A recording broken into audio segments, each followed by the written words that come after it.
So when you're talking about a surface, you're basically talking about surface that wherever you put an arrow orthogonal to the surface, it stays the same all over the surface itself. So suppose you have a surface here and you have a normal vector, n sub 1, which is a normal vector to the surface S. It has an opposite direction as well. So here you have surface S, and here at this point, let me just move this a little bit further here so we have a better understanding of what's going on. This little arrow, n sub 2, is the opposite of the very first arrow, n sub 1. n2 is equal to negative n1. Surface S is called an oriented surface. You have a normal vector, which is orthogonal to the surface itself. Surface S is called an oriented surface. If you think about, for example, Mobius strip,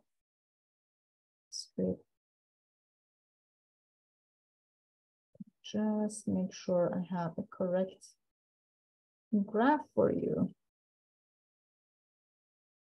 This is non-orientable surface. Why is that? So suppose I have a vector that is normal to the surface at this point, right? Suppose you have a normal vector. If you start moving over this surface, it just changes the orientation, just change the direction, going this way. So Mobius strip is an example of non-orientable surface. Mobius strip is non-oriented. So when we're talking about our surface in this class, we are basically talking about oriented surface. Wherever you put your vertical vector, which is orthogonal to the surface, wherever you go, it stays in the same part of the surface in the same direction. It doesn't quickly jump backward like the Mobius strip. So why it is important for us? When it comes to orientable surface or oriented surface, we can define an orientation and then we can apply constructing a normal vector to the surface. So suppose you have a formula for this surface. For a surface like z equals to g of x and y, we can define a natural orientation. Define a natural orientation given by a unit normal vector. So as long as it's orientable, you have an oriented surface, you can actually define the orientation using the unit normal vector.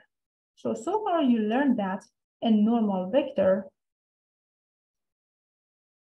as we saw a couple of minutes ago, can be written as negative partial derivative of g with respect to x, negative partial derivative of g with respect to y, and 1. This is just a normal vector. I can make this normal vector to be a unit normal vector this way. So I'm going to define n to be equal to. So on the numerator, I have the components of the normal vector minus partial derivative of g with respect to x, minus partial derivative of g with respect to y, and 1. Now I'm going to divide it by its magnitude to make it a unit normal vector. So you have square root of So if you raise everything to the second power, negative partial derivative of g with respect to x to the second plus negative partial derivative of g with respect to y to the second plus 1 squared. So if you have an orientable surface, you can easily define a natural orientation, which is your unit normal vector, using this formula down here. As you can see, the k component is positive. So in this case, we say that we have upward orientation. So just let me write this down here for you.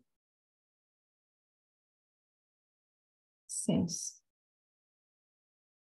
the k component is positive, we say that we have an upward orientation. If it was negative, you say that, hey, I have a downward orientation. And eventually, if it's written in parametric form, you can rewrite this as n equals to, here you have partial derivative of r with respect to u cross partial derivative of r with respect to v divided by its magnitude, which is the magnitude partial derivative of r with respect to u cross partial derivative of r with respect to v. They're equivalent to each other. In this scenario, your z is defined as g of x and y. In this scenario, you are introducing some parameters, parameterize your surface, and follow the formula to find the orientation for it.